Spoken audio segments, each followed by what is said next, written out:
Esta historia está basada en hechos reales. Por respeto a las víctimas y sus familias, ciertos nombres y lugares han sido modificados. El contenido puede causar un fuerte impacto emocional.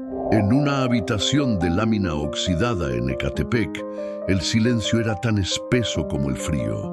Afuera, la ciudad rugía indiferente.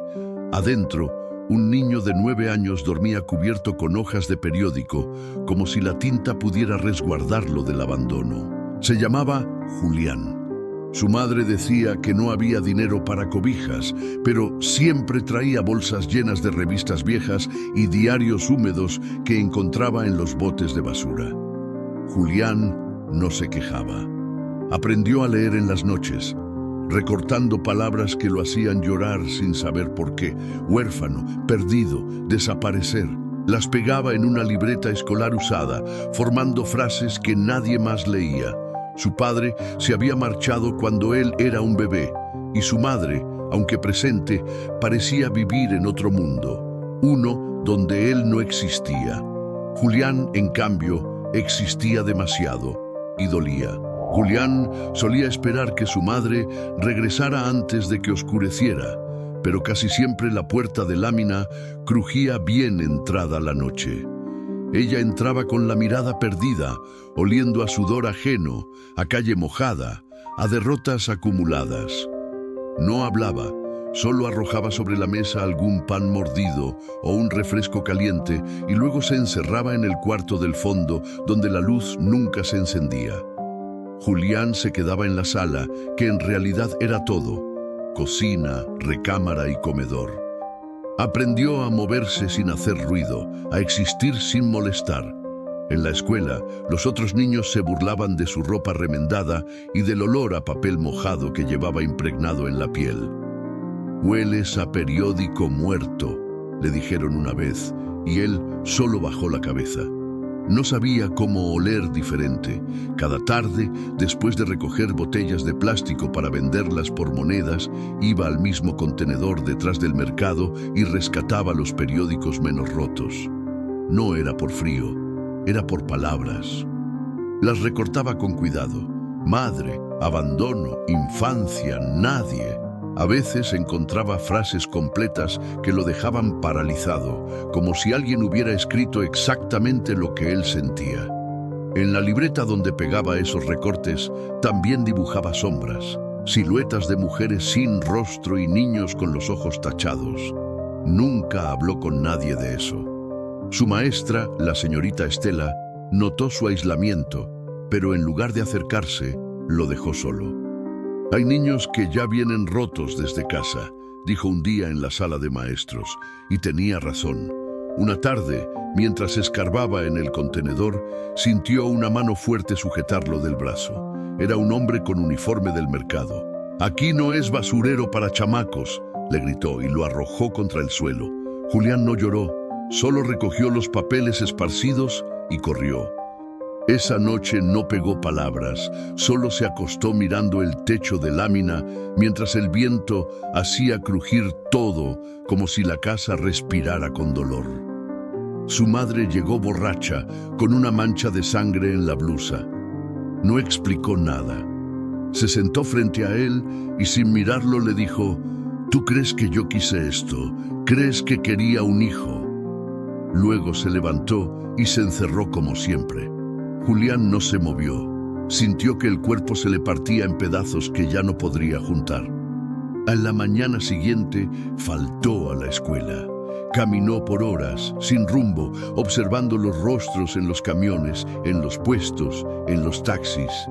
Nadie parecía ver a un niño solo, con una libreta rota en las manos. En un parque se sentó junto a una fuente seca y empezó a recortar palabras otra vez. Un hombre se le acercó y le ofreció un jugo. Julián lo aceptó. El hombre le preguntó por qué no estaba en la escuela y Julián respondió con una mentira. Dijo que su madre estaba enferma y él cuidaba de ella. El hombre asintió con tristeza, como si lo entendiera. Le habló de Dios, de perdón, de segundas oportunidades. Julián solo pensaba en recortar más palabras, Esa noche no volvió a casa. Durmió bajo una banca, cubierto con los mismos periódicos que solían protegerlo del frío y ahora también del mundo. A la mañana siguiente, la señora que barría el parque lo despertó y lo llevó a desayunar tamales. Le preguntó su nombre y él dudó antes de responder. Por un instante pensó en inventarse otro, uno que no doliera. Pero dijo Julián. Siempre sería Julián. Esa mujer, doña Toñita, lo llevó a su casa. Era una vecindad vieja en el centro, con paredes húmedas y olor a aceite quemado. Le dio un catre y un vaso con leche tibia. «Solo unos días, mijo, mientras aparece tu mamá», dijo. Pero su madre no apareció, ni la buscó. Julián siguió recortando palabras, pero ahora también escribía las suyas, palabras nuevas que no había leído en los periódicos: refugio, calor, abrazar. Toñita lo inscribió en otra escuela donde los niños no lo señalaban tanto. A veces seguía escapando por las tardes, iba al mismo parque y se sentaba con su libreta, pegaba frases, escribía otras. Construía mundos en los que su madre lo amaba y lo cubría con mantas de verdad. No hablaba mucho con Toñita, pero una noche ella le dijo: «Los hijos no son culpa, mijo, son regalo. A veces los adultos no saben abrirlos». Julián no respondió, pero lloró en silencio cuando se quedó solo. Fue la primera vez que lloró sin recortar una palabra. El invierno llegó sin avisar y con él una sombra espesa empezó a crecer dentro de Julián. Aunque ya no dormía en el suelo ni olía a papel mojado, algo en él seguía buscando entre la basura. Toñita lo trataba con cariño silencioso, le preparaba arroz con leche y le acomodaba las cobijas en la noche. Pero Julián no podía aceptar el calor sin desconfiar. Cada vez que alguien le hablaba con ternura, él esperaba el golpe escondido, el grito posterior. Era como si su cuerpo hubiera sido entrenado para el castigo. En la escuela, sus cuadernos estaban llenos de palabras recortadas y frases propias que la maestra no entendía. Un día le preguntó qué significaban esos textos desordenados, pegados entre las tareas de matemáticas, y Julián bajó la mirada. No supo qué decir. «Es mi manera de recordar», murmuró. A partir de entonces, la maestra lo miró distinto, como si supiera que algo más oscuro lo habitaba, pero nadie preguntaba de frente. En las noches, cuando Toñita ya dormía y la vecindad se sumía en el murmullo de televisores viejos, Julián abría su libreta y escribía cartas que nunca enviaba. Una de ellas era para su madre. Le decía que la perdonaba, otra para sí mismo, en la que juraba que no iba a repetir la historia. Pero había noches más oscuras. En una de ellas encontró a un hombre merodeando por la vecindad. Era uno de los tantos rostros de la calle, de esos que ofrecen dulces, pero piden el alma. El hombre le habló bajito, con voz dulce, y le dijo que conocía a su madre. Julián se paralizó. El hombre le mostró una foto vieja, su madre de joven, con los ojos brillando. Julián sintió un vacío en el estómago, una mezcla de esperanza y miedo. El hombre le ofreció llevarlo a verla. «Ella te busca», dijo. Julián, por un segundo, creyó. Caminó con él unas cuadras, pero algo dentro de su pecho empezó a gritar. Recordó los silencios de su madre, la forma en que lo cubría sin tocarlo, la vez que le dijo que no lo había querido. Se detuvo, miró al hombre y corrió. Corrió como si su vida dependiera de eso. Al llegar a la vecindad, se encerró en el baño y vomitó. Temblaba. Esa noche no pudo dormir. Al día siguiente no dijo nada a Toñita, solo se quedó más callado. Algo en él había muerto esa noche. La ilusión de ser buscado. Empezó a rechazar el cariño. Se negaba a comer lo que le preparaban. No quería que le compraran útiles, ni que le lavaran la ropa. «No soy de aquí», gritó una vez. «Solo estoy esperando que me devuelvan». Pero nadie respondía a esa espera. La libreta comenzó a llenarse de frases más duras. «Nadie me elige. Soy peso muerto. Mi voz no existe. Toñita intentó llevarlo con un psicólogo del DIF, pero Julián no hablaba. Se quedaba mirando al suelo, contando grietas en las baldosas. Este niño tiene un duelo no nombrado, dijo el especialista. Y era verdad. Julián no lloraba por su madre. Lloraba por el niño que él había sido y que nunca fue abrazado. Un día, Toñita encontró la libreta. No la leyó completa, pero vio lo suficiente. No lo regañó. Solo le dijo que cada palabra dolida podía ser semilla si se sembraba con rabia buena. Julián no entendió del todo, pero esa noche escribió algo diferente. No quiero olvidar, quiero transformar. Era la primera vez que usaba una palabra que no recortó. Pasaron los meses, la sombra no se fue, pero empezó a tener bordes. Julián seguía sin confiar del todo, pero dejó que Toñita le enseñara a cocinar. Empezó a vender gelatinas con ella en la plaza. Guardaba lo que ganaba en un frasco, con una etiqueta que decía «para salir». No sabía a dónde, pero sabía que algún día debía irse. No por huir, sino por buscar. Una tarde, en la escuela, le pidieron escribir una redacción sobre su héroe. Julián escribió sobre su madre. No la idealizó. Dijo que ella era su héroe porque lo había enseñado a sobrevivir en silencio. La maestra lloró al leerla. Le pidió permiso para compartirla en una reunión de padres. Julián aceptó. Esa noche, en su libreta escribió: «Hoy alguien lloró por mí sin lastimarme».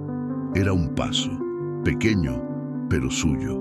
Aún así, la sombra no lo soltaba del todo. A veces, en medio de la noche, soñaba que estaba otra vez en la casa de lámina, cubierto de periódicos, buscando calor en las noticias viejas, y se despertaba con el cuerpo temblando. Pero ya no estaba solo. Desde la otra habitación, Toñita le decía: «¿Quieres un té, mijo?». Y Julián respondía que sí, aunque no tuviera sed. Porque entendía de a poco que a veces el amor no llegaba como promesa, sino como una taza tibia en mitad de la madrugada. Julián cumplió 11 años sin pastel, sin globos, sin abrazos. No lo mencionó. Era un martes cualquiera, con cielo nublado y olor a tierra mojada. En la escuela nadie lo felicitó, tampoco esperaba que lo hicieran. Al llegar a casa, Toñita le tenía un plato de arroz con plátano frito y una vela clavada en medio. «No es mucho, pero es tuyo», dijo con una sonrisa. Julián la miró con una mezcla de ternura y vergüenza. Quiso agradecer, pero no pudo. Las palabras se le atoraron en la garganta como si no supiera pronunciar gratitud. Comió en silencio, guardando cada gesto de esa escena como si fuera oro. Esa noche, mientras el cielo rugía con relámpagos y la vecindad crujía de humedad, Julián abrió su libreta y escribió: «Hoy me sentí un poquito visto». Era la primera vez que se refería a sí mismo sin dolor explícito. Pero al día siguiente todo volvió a quebrarse. En el recreo, un compañero encontró su libreta y la abrió frente a todos. Empezó a leer en voz alta los recortes y frases pegadas. Se burlaban. Le decían el niño periódico, el poeta triste, el abandonado. Julián se quedó quieto. No lloró. Solo se fue al baño, rompió la libreta página por página y las arrojó al inodoro. Después, se quedó mirando el agua sucia tragarse sus memorias. Salió sin decir nada, pero algo dentro de él se había roto de forma irreversible. Esa tarde, cuando Toñita notó que estaba distinto, él le gritó que no era su madre, que no tenía derecho a meterse en su vida. Cerró la puerta de su cuarto con fuerza y no salió en 2 días. No comió, no habló, no escribió. Solo se recostó en el catre, mirando la grieta del techo, como si pudiera meterse dentro de ella y desaparecer. El tercer día, al abrir la puerta, Toñita le dejó una hoja en blanco y un lápiz en el piso. «Por si quieres volver a comenzar», dijo desde afuera. Julián no la tocó, pero esa noche, mientras el ruido de la lluvia golpeaba el techo como si el cielo también estuviera herido, se levantó, tomó la hoja y escribió una sola palabra en el centro: queda. Esa palabra lo acompañó durante semanas. La escribía en servilletas, en los márgenes de los libros, en la palma de su mano. Era su ancla. Pero el mundo seguía insistiendo en demostrarle que nada permanece. Una mañana, al regresar de la escuela, encontró la puerta de la vecindad abierta y un grupo de gente gritando. Doña Toñita había caído en el patio, inconsciente. Un derrame cerebral, dijeron. La ambulancia tardó. Julián se quedó parado viendo cómo se la llevaban. No lloró, solo apretó los puños. Pasó las noches siguientes en casa de una vecina, en un colchón inflable que se desinflaba cada madrugada. Nadie sabía si Toñita iba a despertar. Julián comenzó a vagar otra vez, como antes, como cuando su madre era apenas un suspiro ausente. Volvió al parque, al contenedor detrás del mercado, pero ya no encontró periódicos. Solo basura irreconocible. Se sentó en la banca oxidada y escribió en un trozo de cartón: las palabras también se mueren. Quiso buscar a su madre. Caminó hasta la colonia donde vivían antes. Preguntó por ella a algunos vecinos viejos, pero nadie sabía nada. Uno le dijo que había muerto en un incendio, otro que se fue a la frontera. Julián no sabía qué versión creer, así que eligió no creer ninguna. Prefirió pensar que simplemente desapareció como siempre, sin aviso, sin promesas. Una noche regresó a la vecindad y encontró que el cuarto de Toñita seguía cerrado, intacto, con su sillón bordado y su bata colgada en la silla. Entró y se recostó ahí, en el lugar que antes le parecía ajeno y ahora era lo único que tenía sentido. Se quedó dormido. Soñó que caminaba por una calle interminable hecha de páginas de periódico, donde las palabras lo seguían, flotaban, lo abrazaban. Al despertar, supo que tenía que volver a escribir, pero no en libretas escondidas. Quería contar su historia, no para que lo compadecieran, sino para que otros niños como él supieran que no estaban solos. Fue con la maestra de la primaria y le pidió usar la computadora de la escuela. Escribió un texto titulado El niño que se tapaba con palabras. Lo leyó en voz alta frente al grupo. Nadie se burló. Al terminar, hubo silencio y luego un aplauso tímido. Por primera vez, Julián sintió que su voz tenía peso, no como carga, sino como puente. Esa noche, escribió en una hoja nueva: el dolor puede volverse brújula si lo escuchas sin miedo. Era joven, pero había entendido algo que muchos adultos nunca logran, que las cicatrices no se borran, pero se pueden reescribir. Julián empezó a visitar el hospital donde habían internado a Toñita cada semana, siempre con la misma pregunta en los ojos: ¿ya despertó? Pero la respuesta era siempre un silencio envuelto en batas blancas y miradas que evitaban el contacto. Se sentaba fuera del cuarto 214, con un cuaderno nuevo que le había regalado la psicóloga de la escuela, una joven que le habló de escribir no solo para recordar, sino para soltar. Julián intentó. Cada página era una batalla entre lo que dolía y lo que quería dejar de doler. Escribía sobre el miedo a perder otra madre, sobre la rabia de haber tenido una que respiraba, pero nunca lo miró. Una tarde, mientras garabateaba sin rumbo, escuchó a un doctor decir que lo más probable era que Toñita no volviera a despertar. Está en una especie de limbo, dijo con voz neutra. Julián no lloró. Solo guardó el cuaderno y salió corriendo del hospital. Caminó sin rumbo durante horas, hasta que las piernas le dolieron. Terminó en una cancha abandonada donde niños más grandes jugaban con una pelota desinflada. Uno de ellos le gritó: «¿Qué? ¿Te perdiste, poeta?». Julián lo miró con furia, pero no respondió. Se sentó en la orilla y sacó su cuaderno. Empezó a escribir palabras sueltas, como si su corazón las escupiera. Abandono, dormida, no hay regreso. Esa noche no volvió a la vecindad. Durmió en la calle otra vez, con el frío como manta y el miedo como almohada. Recordó a su madre tapándolo con periódicos, como si el silencio pudiera ser una cobija suficiente. A la mañana siguiente, regresó al hospital. Nadie preguntó dónde había estado. Se sentó junto a la cama de Toñita, tomó su mano helada y le leyó en voz baja una carta que había escrito durante la noche. En ella le decía que, aunque no lo hubiera parido, había sido su único hogar.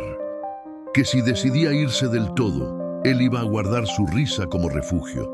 Cuando terminó, dejó el cuaderno en la mesita y salió sin mirar atrás. Esa fue la última vez que la vio.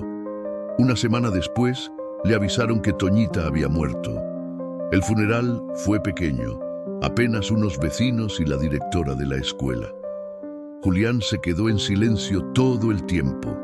No lloró frente a nadie, solo apretaba el cuaderno contra el pecho como si eso pudiera mantenerla viva.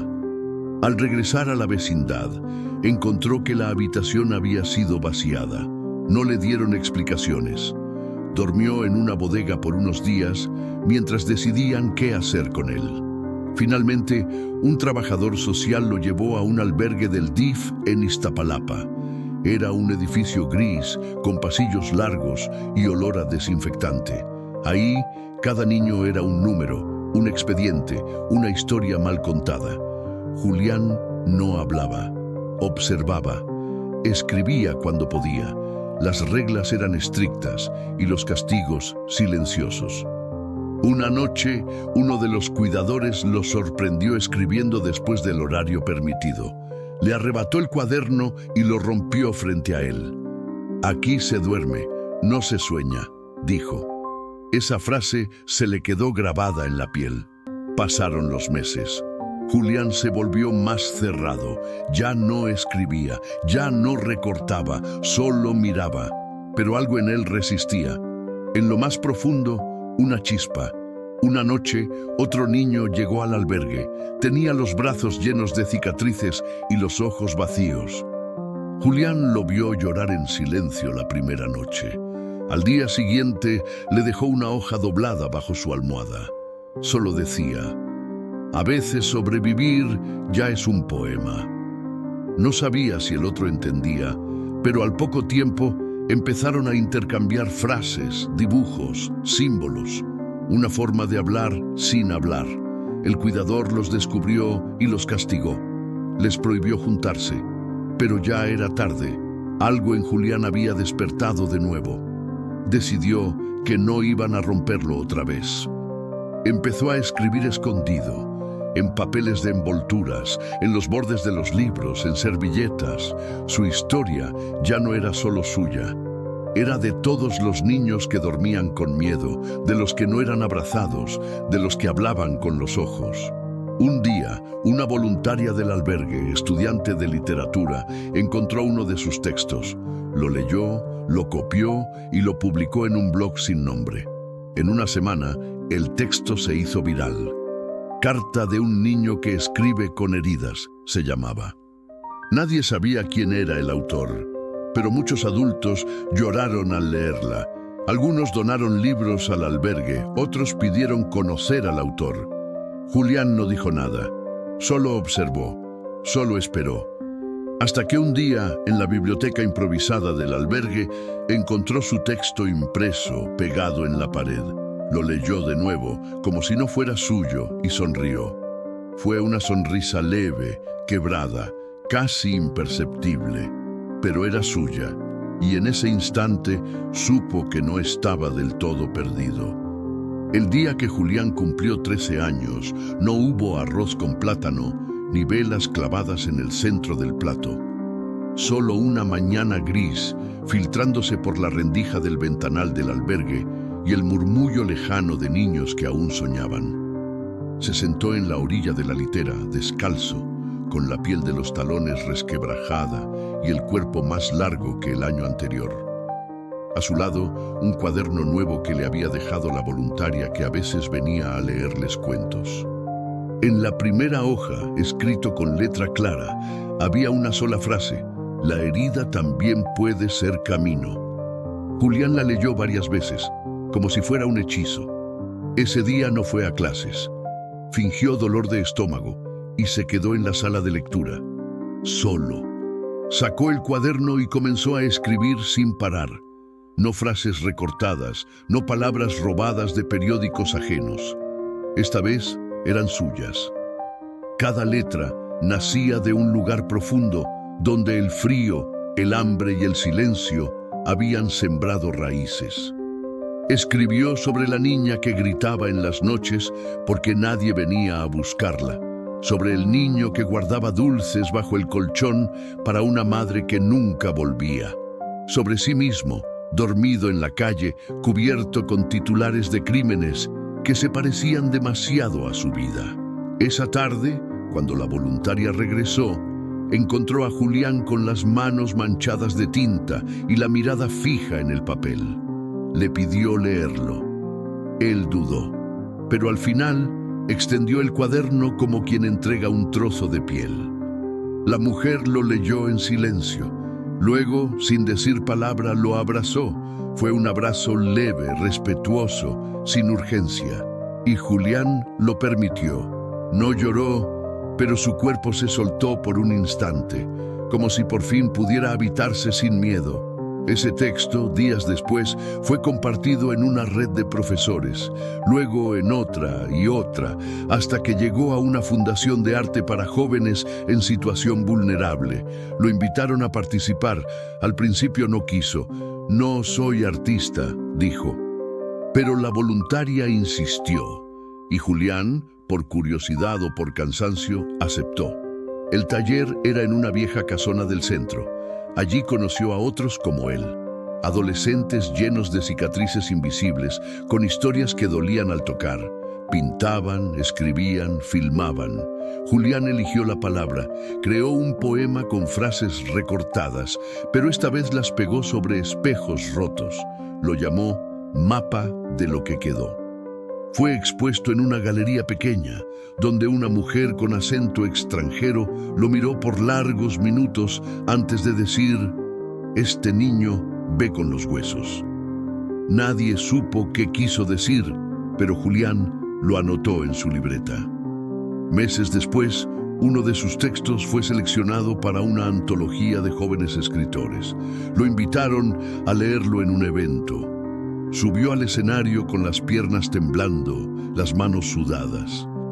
Al mirar al público, sintió que todos los ojos del pasado lo observaban. Los de su madre, los de Toñita, los de los cuidadores del albergue, los de los niños que nunca salieron. Respiró hondo y leyó: mi nombre es Julián, no tengo apellido. Fui tapado con periódicos, pero ahora me cubro con palabras. Antes recortaba lo que me dolía. Hoy escribo lo que me sostiene. No busco lástima, busco eco. Si me escuchas, ya no estoy solo. Al terminar, hubo silencio. Largo. Y luego, un aplauso que no venía del público sino de adentro, como si el niño que dormía en la calle finalmente pudiera pararse y decir: aquí estoy. Esa noche, al volver al albergue, encontró a un niño nuevo llorando en una litera baja. Se sentó a su lado y, sin decir mucho, le dejó un papel doblado. Decía: a veces, sobrevivir ya es un poema, y tú ya escribiste el primero. No necesitaba más. Julián ya no quería ser encontrado, quería encontrar. Porque entendía que no se trataba de sanar del todo, sino de no seguir sangrando en silencio. Y en ese cuaderno, ahora lleno de letras torpes y verdades profundas, escribió su última frase del día: la infancia rota no se borra, pero puede convertirse en semilla si alguien la riega con cuidado.